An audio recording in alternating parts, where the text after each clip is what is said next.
All right. Welcome, welcome, Heidi. We are so excited to have you on. Thank you. I'm so excited to be here. Thank you for asking me to come on. Oh my Oh, God. we knew right away we wanted you on. Yes, from the second we met you, let's see, where was that? Emaloa. The second we met you, we were like, oh boy, this is going to be interesting. Do you remember when we met initially when we all went to get familiarized with our Yeah. Costa Rica trips? Where were we, Heidi? Yeah, we're in Maloa. And yeah, I remember meeting you guys both immediately. And I fell in love with you both. Well, we And Yes, the I were know. wildest thing is that we all were on the same plane back because you live 5 minutes from me in Orlando, which everybody came from all around the country. And it's like, oh, well, can I have a ride home, please? Yeah. I was Small like, yes, you can ride world. home. I'm like, you're 5 minutes from my house. I love uh, it. I love it. So great. Yeah. So for our listeners, Heidi's also hosting a retreat at Costa Rica. So we all met on the fam trip where we all got to get really familiarized with Emaloa and the place and how to host a retreat. And so today we're going to talk about a little bit about your retreats and also like who you are and all the amazing things that you do, because mom and I have gotten to have some conversations with you and you got a lot of magic rolling through you. You have wonderful, wonderful stories from your years of being a psychic for so long and a medium. And I mean, it was wild that you were so close to us. I mean, and such a famous one. And I was like, oh, it's our backyard practically. Oh, That I was the best. know. no. That was the best. That was really the best. So wonderful way to meet you. So we just love to know the backstory on everybody, Heidi. Mm-hmm. So can you tell us a little bit about this evolved for you? Sure. So, my story is different than a lot of people. A lot of people, it was there when they were little, and then, it grew, which is true to a certain extent with me. Is when I was little, I had it, and the most significant thing that happened was I was with my great grandma when she passed. And I was the one holding her hand. I was the only one in the room. How And I old are remember you coming there? out to the, huh? How old are you at I this was age? 8. I was Okay. 8 years Okay. old. And I mean, I felt stuff in my house, but I wouldn't make too much of that because little kids see stuff. I wouldn't really put in that box really. But Mm-hmm. um, but after, I was with her when she passed in my grandparents' house, and I remember walking in the kitchen and telling, my dad and my grandpa, great grandma just passed and whatever. But I would see her a lot after that. I mean, like Mm. a lot. Like she was kind of everywhere. And then I was just Like not becoming more. just when you were sleeping in dreams, she would come No, to I would like you. see her in the hallway and I'd be like, oh, she's at the dining room table. It's like, oh, what's she doing over there?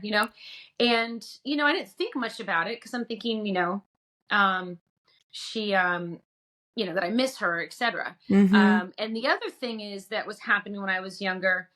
It sounds so funny to say this. I would think about something and it would happen and it freaked Mm. me out that not that I had some power, but it freaked me out if I thought about something then it happened. Like I was like scared I'd make something bad happen, but I didn't think I had anything. It was more just like, why does that happen? Like it was confusing, and it Oh, freaked me out. But I didn't think Interesting. psychic. I didn't think I could do anything. I was just freaked out by the fact that that seemed to happen, if that makes sense. Were yes. And you in a space where you could talk to people about this, or was this kind of something you were Um, processing no, on your own? yeah, I kind of live in my own little bubble, Yeah. and I've always kind of kept things close to the chest. So I probably could have talked to my parents about it. They were good parents. It wasn't like I Yeah. was in a place I couldn't. I think I just didn't, or maybe I mentioned it a little bit. Um, but I did speak about a lot when I was 12. We moved into a home in Los Angeles, and in the back room, like I just knew something was there, and Mm. um, and it was funny. There was a few other people that felt it. Like my mom's mom felt it because she would stay back there. She goes, "Oh man, there's something back there." I was like, "I knew it." I was like, "I don't know Oh, what there it is, it but is. there's something freaky back there." But I couldn't tell exactly what it is. But that freaky thing, whatever it was, person, entity, whatever, eventually, when I was 16, pulled me out of bed. Like Mm. it was the most scary feeling ever. So I had a kind of weird, bad experience there. Like I slept on my parents' floor for like the next 2 nights. Um, Mm. and I remember telling it, please get out of my room, please get out of my room. And I felt like one of those, when like the girls in the scary movies where like the big bad thing is coming and then they just freeze and you're like, run, Yeah. you know, and they're like, I can't. I was like, oh my God, I'm like the girl in the movie. I can't move, totally frozen, like in my bedroom, you know, because I felt the pull of the shirt and I just sat there like, I feel like I'm going to die. Yeah. You know, and so that stuff happened when I was younger, right? So it was kind of this weird, good and bad experience. And confusing too. What? And confusing too. Yeah, totally confusing. And so that's how it started for me, which is kind of random. But then I didn't really feel anything until I was older. I'd see people and stuff around, but I kind of thought it was my imagination and, you know, but apparently I talked to high school friends many years later when I fell into, you know, getting into this work and, you know, people I hadn't seen for 20 years and like, what are you doing? I was like, I'm a psychic medium. They're like, oh, I'm not surprised. I'm like, really? Like, yeah, we were a team. You used to talk about things being everywhere. Like you always talk about stuff in my house. I totally forgotten about all that. I was like, I did? Oh, you know? it's interesting. And, but then it wasn't until I moved to Florida that it really kicked in. I think it's from moving from Los Angeles. My brain could quiet. Like there wasn't so much noise because LA is such a busy, crazy place. And, you know, I was a new mom and then I just started having some weird stuff happen. I started getting a bunch of the orbs and pictures, and then there were people in the orbs and there was colors. And then I was hearing them walk up and down the stairs. There was pennies flying all over my house and like dropping behind chairs and going off center islands. It was like really strange. And then I decided to try to speak with them with flashlights, which worked shockingly. And I could get them to, this is totally true. No one would expect this, but I could get them to spell their names out with flashes. Like I worked on it. And, wow. And then somebody once said, have you ever just closed your eyes and see what they wanted? I was like, that has not occurred to me. And I did. I closed my eyes and then the rest is history. I literally just closed my eyes for 10 minutes and then I just started getting very specific messages for people I knew in some way. And I knew exactly who it was. I knew it was their mom. I knew how they passed. I knew what their name was. I knew what their personality was. And I knew what their message was. It was all very simple and choppy, but it was correct. You know, and so that's how it started. And then I decided to embrace it and, you know, learn and grow and get certified. And then, you know, it just became what it's been. And I, you know, done like 15,000 readings. I've been in business well over 10 years. Yeah. I got clients in every country in the world. 15,000 readings. That is a lot. I know. People are like, how do you know? It's like, because I know what my schedule has been. You know, Yeah. I know how many I do and how long I work. And I was like, holy cow, I've done a lot of readings. So like that is a legit actual number. So when you said you were when you first were closing your eyes and getting these succinct, clear answers that were correct, did you seek confirmation of it or how did you know what was correct? So I would call them, you know, like, you know, the biggest thing when you do this work, you never just tell somebody something, you know, like go up to a stranger and be like, oh, I see your mom behind you, or like, you know, you're going to die in a car crash. Because people do that, by the way. And then they come to me all scattered. And I'm like, no, none of that is true. Yeah. But, you know, people need to ask for the information, you know, so you're not supposed to, you know, just go tell people things. In this case, because I knew them. So I would call them. It was like they were new acquaintances because you have to remember I just moved to Florida. So like I just had like new friends. Right. So I didn't know anything about them, but they were like, but I realized after the fact when I started getting this that I was the closest beacon to people. So I had like one string to them. So I knew them well enough that I could call them, or if I ran into them in the neighborhood, I'd be like, hey, this is going to sound kind of crazy. Can I share something with you? You know? And so it wasn't like a total stranger. I see. But they were strange enough that I wouldn't know anything about them. Right. Or their figures, and I would start describing their mom, their brother, their best friend, whatever. And then they would all start crying. You know, like, how do you know that? I was like, they were in my living room. Just wanted to pass that on. Wow. And then people started asking me to find people for them, which was really interesting. And this was before I trained or anything. It was like, it was just happening. Like I didn't try to make it happen. Like it just did. And I was curious and I just followed the breadcrumbs that was being thrown at me. And it just grew. And, so, then you believed it. yeah. And then I just realized it was right. So people would ask me, can you just like find my mom, you know? And so what I would do is I would go close my eyes. I'd take a notepad but I wouldn't want any other information. And that was a weird way to go about it. But like, I wasn't trying to be a psychic medium. It just happened. And I was like, okay. And then I would close my eyes and be like, can I see, Sarah's mom? Right. And then I would see somebody come forward and I would see what they look like and their name and how they passed. And I call and be like, so this is who came forward. Is that your mom? They're like, holy cow, that's my mom. I was like, oh, cool. Yeah, so I got her. And then it moved into just getting trained, and then just doing, readings, and then, got to the point like, no one's allowed to give me any information and, just come into my office and let me do my thing, Yeah. And I have a question. So it sounds like in your past growing up, there wasn't a lot of fear there because of being, connecting with grandma. But then you did have a couple of different things. So has there ever been a lot of fear attached to you doing these readings or no? No, the honest truth was when this all started to happen, I had literally never felt more myself than I had in my whole life because all of a sudden everything made sense. It's like the one thing I'm the least fearful of.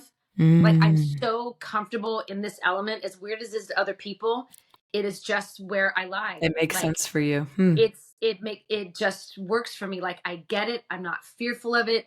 I'm comfortable in the darkness. I'm comfortable in the lightness of it. I'm just very comfortable in it. It's like I love doing the readings and I love discovering stuff every day. I love doing like, house readings. Like it's so much fun, and then to get those validations, I'm like, yes, I got it.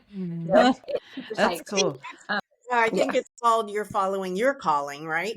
This is it's just who I am. Like it's like take it or leave it. It's like it's just who I am.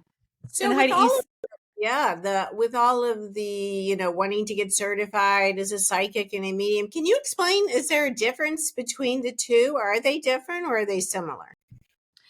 So they're two different things. And so a psychic is somebody or is tapping into what's going on going on in your life, right? What's going on with your work, what's going on with your relationship, what's going on with your health, right? That's me linking in psychically, right? Going straight into you into like, okay, what's going on with this person, right?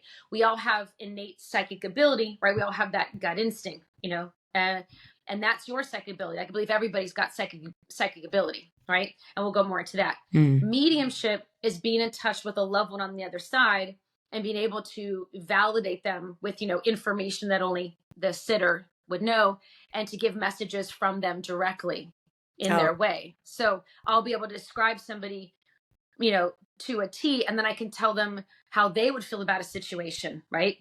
As well. So I can be like, well, I see this, but this is what your father would say. And they go, oh, that's totally what my father would say. So it's like, you got to keep that in mind because they don't magically change when they cross over. They're still going to give information in the way that they were. Yeah. So that could be good. That could be bad. Yeah. And so mediumship is connecting with actual people who have crossed over and be able to channel their energy and their information. And so those two go hand in hand. So most readings I'm doing a mix of both. Cool. I want to circle back to what you said because I think it's a really good point for people to hear about whether doing psychic mediumship is something that you have to be born with, and it's just, or is it something that actually is learned through training? Because I see it both ways. What do you see? And speak more about that, please. So everybody's got psychic ability. You have it, I have it, everybody has it. Some people have more, some people have less, but it's always something you can grow, and that's just practice and doing exercises to grow that and learning to trust, and trust those instincts, which is hard because, I always tell people, like, how many times do we all say, oh, I knew that was going to happen? Or like, I had a gut feeling. Yeah. Or, I had a dream about that, that's all real. Every single one of us in this world has that. It's just if you tune into it or not, that's up to you. Some people don't want anything to do with it, and I think some people have less, some people have more, just like in anything in life, right?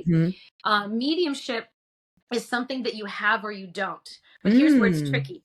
So mediumship is something that can be grown once it's discovered. Okay.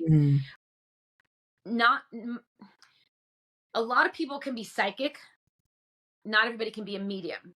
but we all have mediumship abilities in the sense that we can all be in touch with our own loved ones, because you can always connect with your own loved ones, but it doesn't necessarily mean you're going to go do readings for everybody in the world. Mm-hmm. Does that make sense? Yeah, Yeah. so we all have that psychic ability within us to kind of grow our intuitive selves and connect with Yes. our own loved ones, but not necessarily others. Exactly. But mediumship for other loved ones is a little bit of a different thing that you have or you don't. But you can get clear messages from your grandmother, whoever, but not necessarily give a reading to somebody else. But you also could realize once you get a message from your grandmother that, oh my God, I can get people for those people too. But that's just something you just discovered. Now, some people think they have mediumship when they have only psychic. And that can be confusing. So I try to help people determine the difference, because psychic, they may be able to see, oh, you have, a best friend crossed over. But if they can't give you any information about that person, that's just picking up a psychic bit of information around you. That's not mediumship. Yeah. Because if they can't say, what did they pass from? What was their, relationship? What's their personality? How do they speak? That's what makes it mediumship. But just saying, oh, you have so-and-so crossed over, that's a cool party trick, but it's just psychic information. Yeah. So, and it sounds like, I think this is something that you work on at the retreats that you do, isn't it, Heidi, to teach psychic ability? I think that's one of the big pieces of your retreats that you're doing. Is that right? Yes. So the whole premise behind doing the retreats is, shifting gears of not wanting to do readings so much anymore, just because I've done it for a long time, but I love my job. And I do love teaching, and people always ask me to teach, but I never have time because I'm always doing readings. So it's like I can't win. But I'm certified to teach advanced psychic mediumship.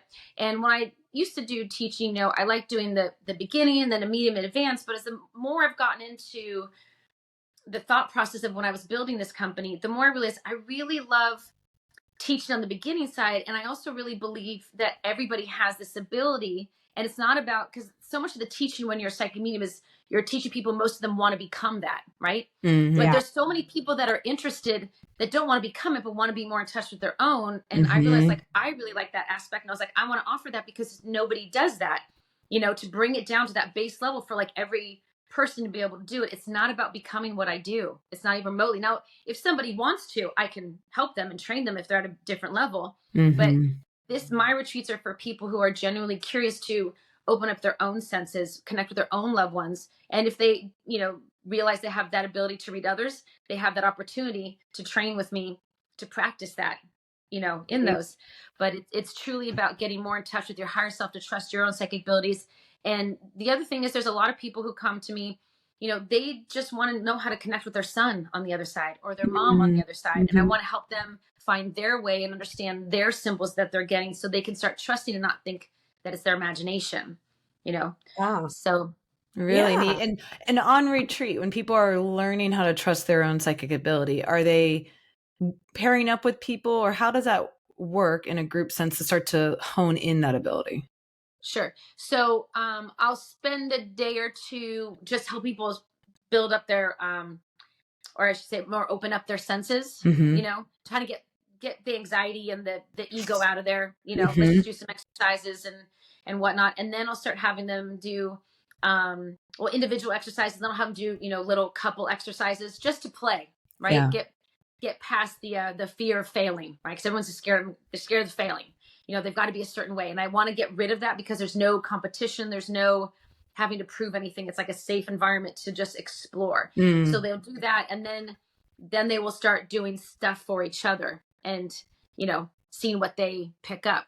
But my goal is in that first day or two to get everybody comfortable with themselves and with everybody else, just to be free and just like, let it go. Like, you can do this, and I think it's okay it's great. to be wrong, because you're going to be wrong. And that's okay. Do you remember we went to a little workshop on psychic ability, and we were in a big space and we had to pair up and just read the other person? And I know you've already been doing this, Mom, for a long time. And for me, I felt that. I felt those like little fears of like, I'm like, am I doing it wrong?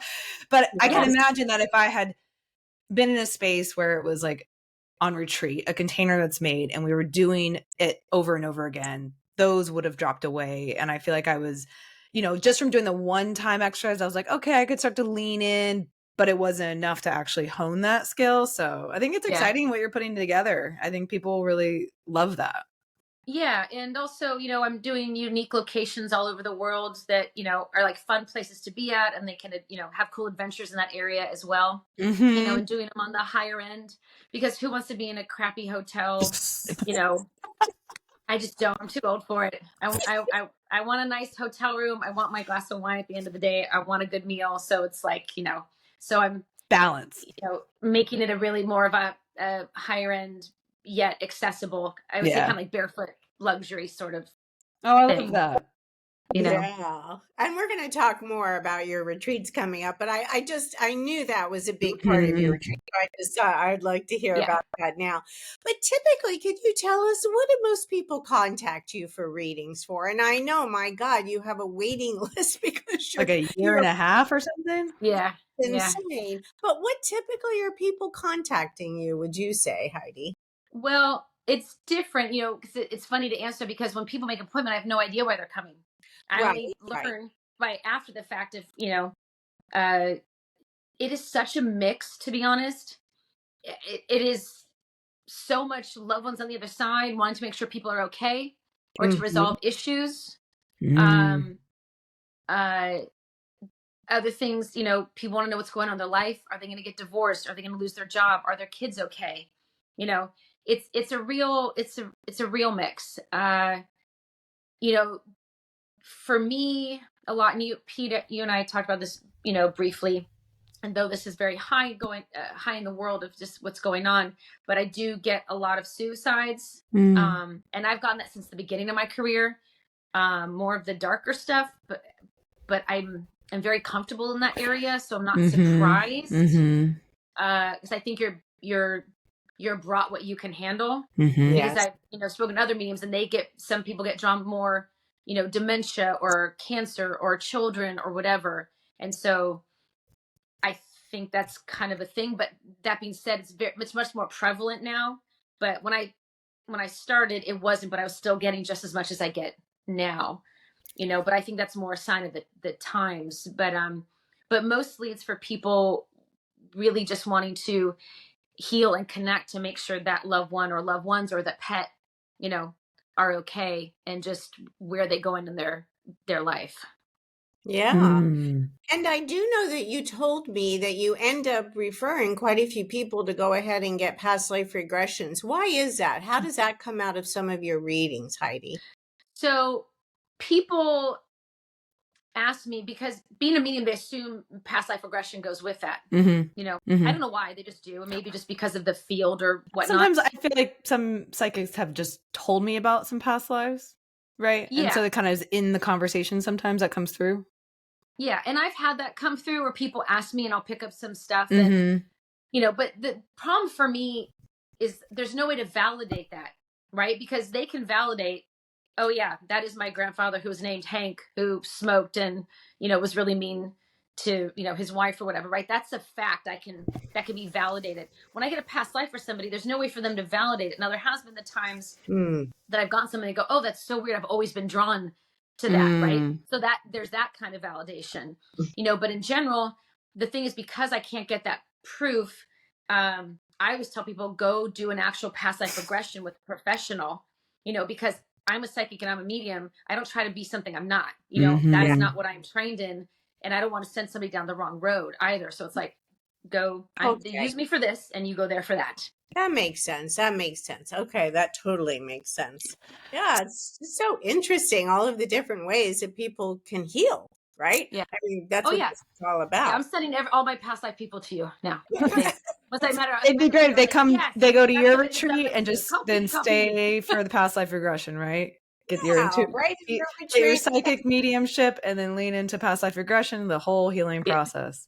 I think her retreat is just after ours. When is your retreat? The flip. Oh yeah, mine's July 22nd to July 27th in Costa Rica. Yeah, and then North Carolina in October, and then I'm going to be doing British Virgin Islands at the end of April 2025. Wow, you are planning them out. I love it. Yeah. Yeah. So Might be funny. one in between, but we'll see. Or maybe just like a little small one. I don't know. All right, Heidi. So you have over 15,000 logged hours of clients. Can you share a couple of your most interesting cases that just come up? Or experiences? Because you have, I mean, you've told us a couple, but I mean.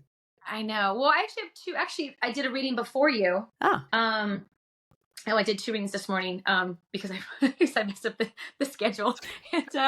But what was really interesting is, and this is kind of random, but I had a girl's brother come through, and he died in a drunk driving accident. And I guess I've done a few readings for her because I never remember people's readings. That's the weird thing with my job as well. I've never recorded a session or taken notes or anything. But so I always ask if any of the same people come forward, give me new information, right? Because I'll get their basics, how they pass, whatever, and always give new stuff.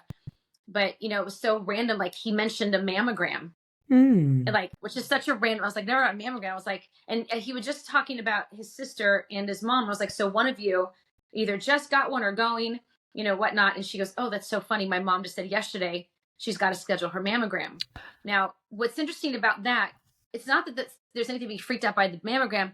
The reason they bring random stuff like this forward is to let you know that they're there for like every little thing, like just the most benign things, I also talked about her daughter. I know she was about, how much he loves her dancing in her room, and that actually made her cry. She'll only dance in front of me, and I'm the only one in the person in the world, only person in the world that knows that because she's very shy. But like he's saying, like, I know. Do you know what I mean? So it's very significant for her. I'm with you. I'm there. I'm with you. Like I know about these little, things. And I had a house reading actually in. What does that mean actually? What is a house reading? So people will call me to clear a house, kind of see what's going on in there. I don't get to do them often just because my schedule is crazy, but now that I'm changing things up, I'm allowing them in a little more as long as they're close enough because they're really, really fun. And it's really nice to get out of the office, Totally. And, but there was a woman who had me come, and of course I'm not allowed to know any information. And, I got into her house, and as soon as I got in there, it just says, we're all upstairs. And I was like, okay, we're all upstairs. But I was like, well, there's a few down here. And, so she actually had a bunch of family members come in, which usually doesn't happen at a house reading. But like, her grandmother wanted to come forward, her husband's mom, a grandfather who was putting cigarette smoke in a hallway sort of thing. But what was interesting about this was upstairs is I went up into this upstairs TV room, and she goes, yeah, we never go in that room. Cause let me backside. I went up and I was like, I want to go into this room. Like this feels like something. She goes, oh yeah, we never go in that room. Even though it's like their TV room. I was like, well, that's where something hangs. And I went in there, and they've got like this small attic door, even though it's on like the floor level. It's kind of this low door that's got this little small, like storage space that has got 2 little doors on the side. And I went in, and I was like, oh, there's an older guy. He seems kind of emaciated, like a drug addict. He's creepy, but he's not mean. And I was like, and as I got into it, I was like, oh, he's homeless. I was like, he's just trying to find shelter. I was like, I've never seen a homeless person at a house reading before. I've seen some weird entities or grandma hanging out in the corner or whatever, but he was a homeless guy, and he's like, I'm just looking for shelter, and like didn't want to cause any harm. And I was like, he's what's creeping you out in here, but he just wants the shelter. And so I was like, I'll see about getting him off to the other side, whatever. And then I walk into the other side of the house, and I go, I want to go in this room. And, she gave me an initial K when I walked in, and she showed me how she stood at this woman who was in the room showed me the spirit I saw was standing in the window, just watching down on the driveway, because the bedroom window was over the driveway, always just waiting, almost like a widow's walk sort of thing, and like waiting for the sailor to come home or whatnot. And I was like, man, she's just waiting. And like, she just had the sadness. And in any case, so I was like, she's been causing a lot of problems in the house. They can't get any construction done because she keeps this woman keeps blowing the pipes and whatever. And so I had the woman hold until I got, all the information out. And she told me after, she goes, okay, you just, nailed all that. I was like, okay, great. What does that all mean? She goes, the woman who used to live here, her daughter was a drug addict and would become homeless many times because she would disappear and she would take off in the streets, whatever. She would stand in her daughter Kathy's room, which was the room I was in, which was not the daughter's room, it was the other daughter's room. And she would sit here and just wait for her to get home, whenever knowing when she was going to get home. And her daughter sometimes would bring homeless people back and have them stay at the house. And so she would house homeless people in her home as like a favor to her daughter. Wow. So that energy was still in the house. So it was pretty interesting. Anyway, so one woman won't go anywhere, but then when I spoke to him, he did not want to go to the other side because he didn't want to be with his mom. And his mom, he showed me, was like this very overweight, nasty woman who just kind of sat on a couch, drinking, eating, yelling at everybody kind of thing. But then this young girl walked up and she showed me, I'm his high school girlfriend. I can take him. I knew him from like before. And so then she showed me she would take him over so that he wouldn't be scared. Anyway, it's a true story. But that's what happens in my day. That's so interesting.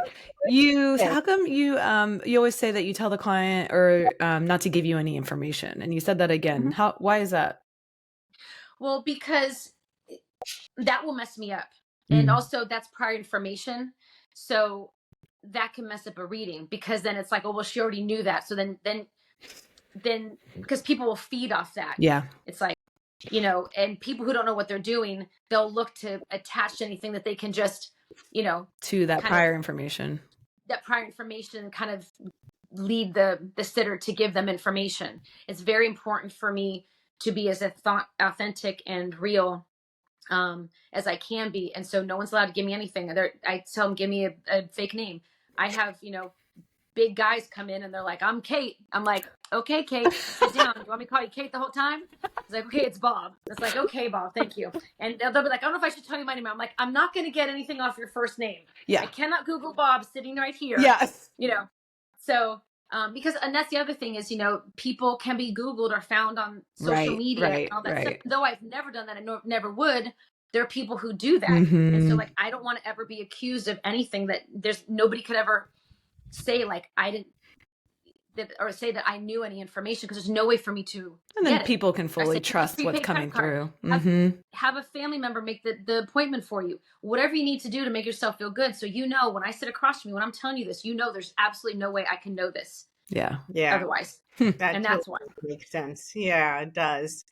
So Heidi, I just have to have you share this because, when we were chatting the other day earlier, this was just like one of the best stories ever, because I know you had said that, you typically don't see spirits around you unless you're working. But you said there was this one time, and what a story for our listeners. Would you share this one time that was different? Okay. All right. So we did a family trip to Scotland this past year with my mom and dad. I was with my husband and my two boys. And for whatever reason, as I told you, I felt like someone turned my switch on and they duct taped it open when I got to Scotland. Because I do not pick up things when I'm not at work. Like, people always assume I'm always picking things up on people. I'm not. Unless I'm in my mode, I don't pick up anything, especially on vacation. I am off. But I walked in there and Scotland was like, no, girl, you are on. We are going. Let's go. And so it started out, there was two things, and I'll try to keep it remotely short, but there was two things. We went there was an underground city tour, and we went in and I could see all the people before the tour guide said who was there. And so I leaned over to my mom, was like, she's going to mention that guy in the top hat in the corner. She goes, and the guy in the top hat in the corner, I was like, told you. And we're walking through and she goes, we're in this other room. She goes, yeah, a lot of people see a little boy. I go, James. She goes, how do you know that? I was like, because he just told me, because I saw him right behind you. And I was like, there's also like the guy, the sewer, like he's on a machine in the corner. He's got bald head, whatever. She goes, yeah. And I was like, yeah, he hangs here all the time. Oh my gosh. And she's like, how do you know this? And my kids are going, oh my God. I mean, they know what I do, whatever. But they're like, go, Mom. Wow. And so I was picking up all this, stuff. And then the tour people wanted to talk to me after, like, how do you know all this? And I was like, well, I'm medium and, these are spirits who clearly, you know, come around this area. So a lot of people have seen them, right? It doesn't mean they're necessarily mediums, but we all still see stuff, and we all have, you know, empathicness and whatnot. So anyway, so that was the beginning. And then we went to a hotel in the Highlands, and that's where things went a little wonky. My husband and I were in a room, and this was the first time that this has happened to me outside. And also my husband was there, so he was experiencing a lot of it as well. There was some stuff he couldn't see, but there was stuff that I was experiencing that he heard and saw as well. I was like, oh my God, I'm so glad somebody else is actually seeing this. I'm like, I'm telling you, you know, and they say that nothing ever really happens in that hotel. So my guess is it's because I was there, only because if there's, and it could happen with anybody who's a medium, but maybe I'm the only medium who'd been there. So if someone like me is there, they'll come, right? It may not be that the hotel is haunted. It's just like, oh, but she's here, right? Right. Just like the other hotel when I was in Edinburgh, they would be standing up right against my bed in the morning, and they would just start giving me their names.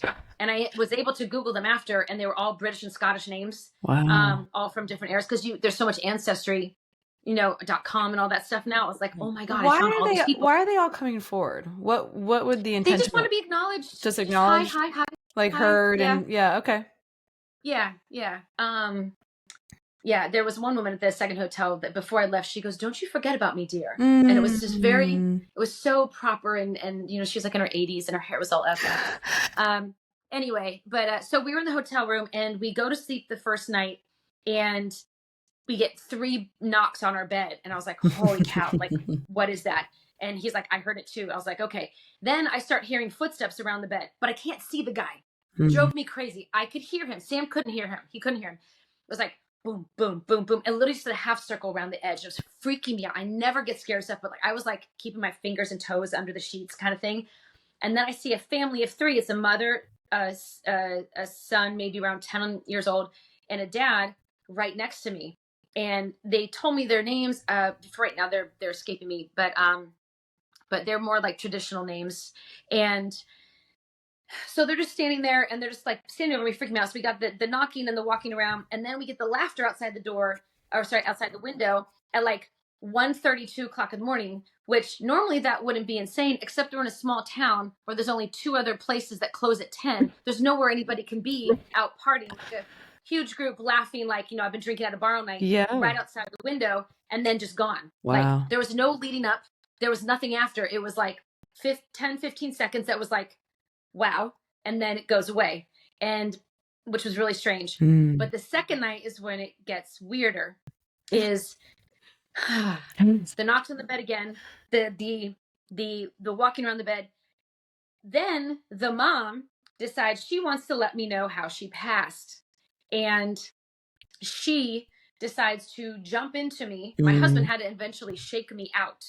What do you mean by jump into you? She literally came in. It's so hard to explain. Yeah. It's only happened to me one time in my life. But she came into me. She wanted to let me know how she died, and she died in a fire. And it was like I heard this high pitched screaming, almost like a pig squealing, and I couldn't get out. And my husband had to eventually, you know, get me out of it. And I have one of those Garmin watches, and I actually looked at it the next morning. My heart rate had spiked like to the 9s for like 15 minutes, like around 3 o'clock in the morning. You know, just like complete fear. Like, it scared the heck out of me. I was able to validate later that there was a woman who died in a house in a fire near the hotel.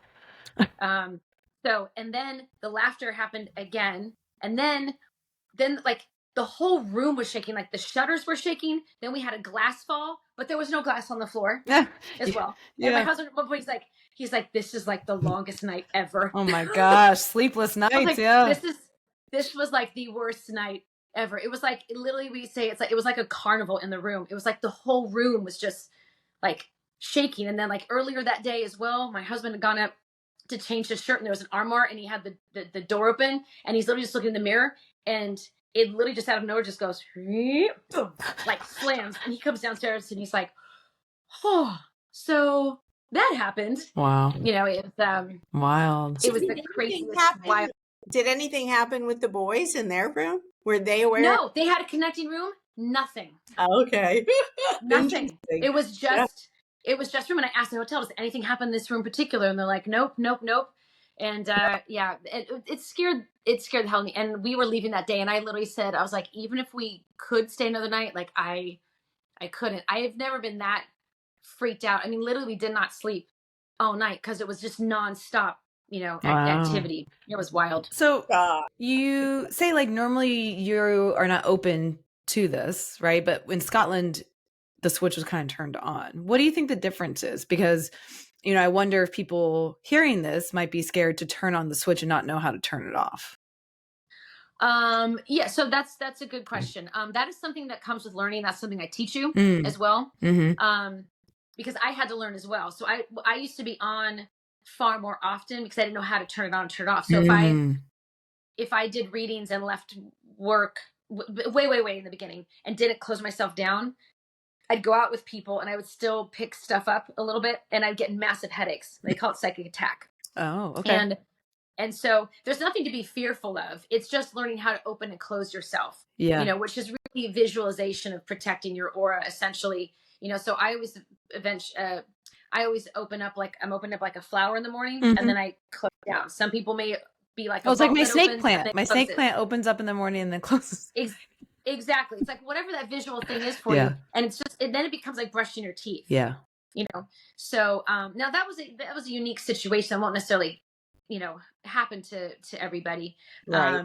But yeah, and it is a good question, but that's something that you can literally just teach yourself. It's just practice. You know? Okay. But I think anybody who works in any sort of healing thing, you have to do that regardless of doing psychic or mediumship work. You have to open up to those emotions and whatnot. Sure. With the people. I always and then you put myself in a bubble. I'm in a bubble. It's no different. Or light.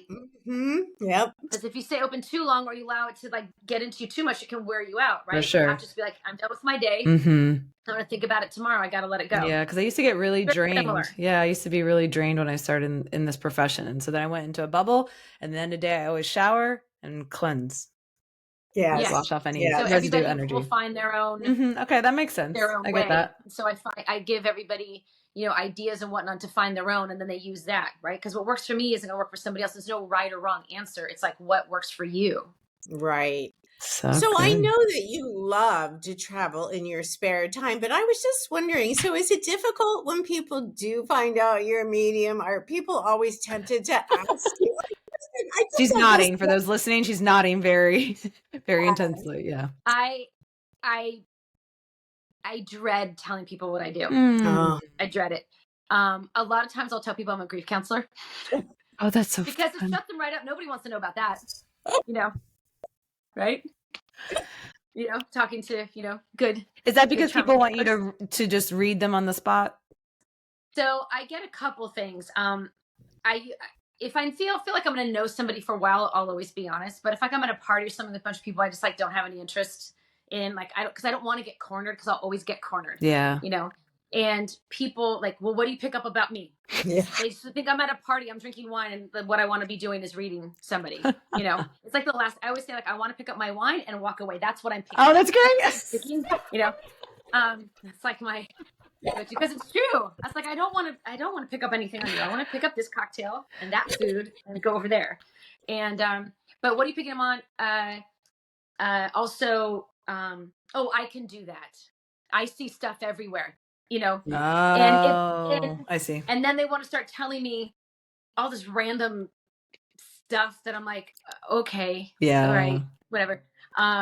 So I get that, and then I get the jokes, in medium. Oh, you look more like a small. Oh my gosh! Oh, that's such a bad joke. Oh my gosh! They're the first one who thought of that. I'm like, oh, you're so funny. Oh no. Wow. I get a lot of different reactions. So it's a bit challenging to explain to people because people just assume I'm a certain way and that I'm always on.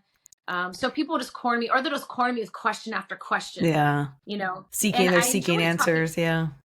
Yeah. And so it's a bit challenging. It's a good question.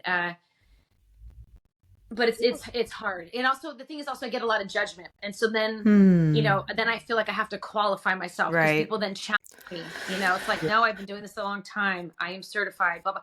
And I don't even have to, but I just feel like I get cornered in that way that you just feel pushed that way. You know what I mean? Which is just annoying to me. And I was like, I don't want to sit here and have to Defend you know, yourself. define and validate myself to you. Like, this is who I am. Like, cool with it, cool. If not, go find somebody else, you know, whatever. Well, I think it's great you're moving into the retreat space because you will be surrounded by people who are like-minded and just curious about honing their own intuition. And maybe this is a good time to kind of share about, you know, the retreats you have coming up, where they are, and how people can find you. And you know, the other thing with the retreats is, you know, I want to normalize it. Yeah. You know what I mean? I'm so tired of the stigma attached that it's woo-woo and it's weird people and it's dumpy workshops. Like, you know, I don't mean in any particular way, but that, like, normal people just want to know. Like, I just want to make it accessible and not such a weird thing. Like, it's really cool to be able to do this. It's really cool to be into your own abilities. Like, you know, it's not weird. I want to get rid of that. Yeah. Like, I'm tired of it, you know, and I know so many people are fearful of, like, oh, I'd love to do that, but, you know, I'm too scared, or so-and-so would judge me, you know, or whatever. And it's like, I want to help them get rid of that. Like, no, take your power, you know, you got it. Yeah. Like you said, even if it's just using it for themselves, what a gift that is. Yeah. Use it for themselves is the biggest gift. And so I know you have another passion you're just delving into that's going to actually wind up being in one of your retreats. What's this new passion of yours? Yeah. So I'm obsessed with breathwork now. Yeah. I'm really, really obsessed with it because I've just realized how incredible it is and how life-changing it is. And also to help people on the retreats, because we, you know, do meditations, because the thing is, you have to allow yourself to get into a space, right, to be able to connect. Now, a lot of people have a hard time just meditating. It's not natural for a lot of people because our heads are always spinning.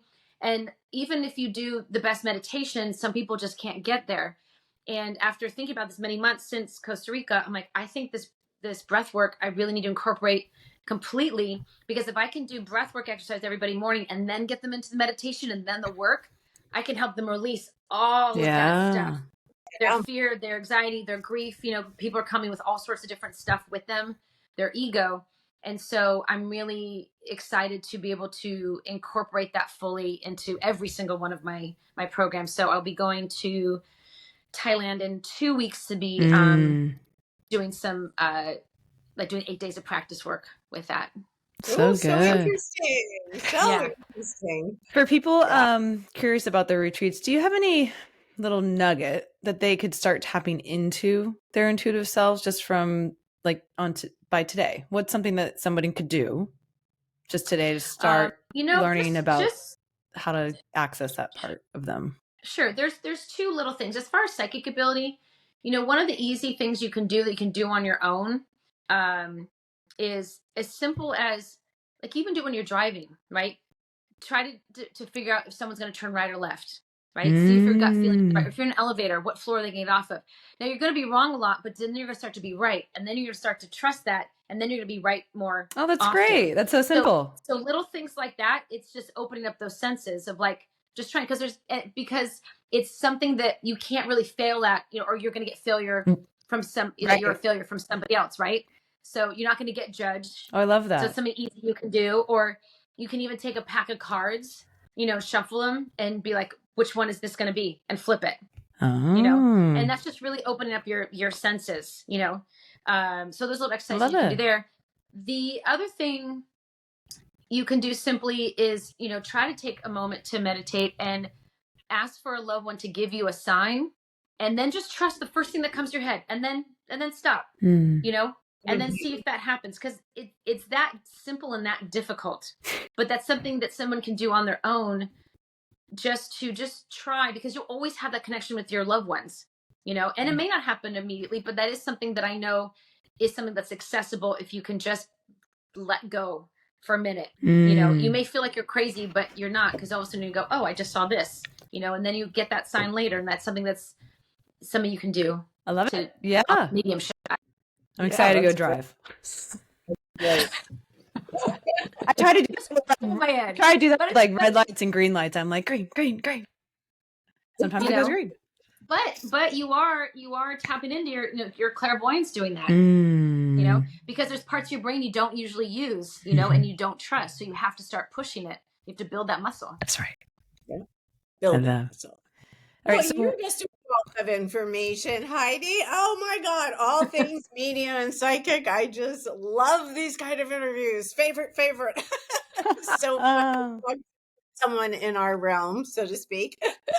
It's so funny when you were saying you go to parties and don't want to tell people.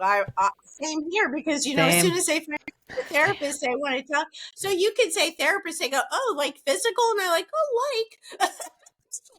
Yeah. Then they don't tell you their problems. I often just tell people I'm a yoga teacher. Oh, yeah. Less questions, less life story. Now I can just say I run retreats, so that's actually legitimate. That's true. I was, so I don't even have to share what it is. Like, I do retreats. So nice to meet you. Oh, that's great. We can all use that one. There we go. I run retreats.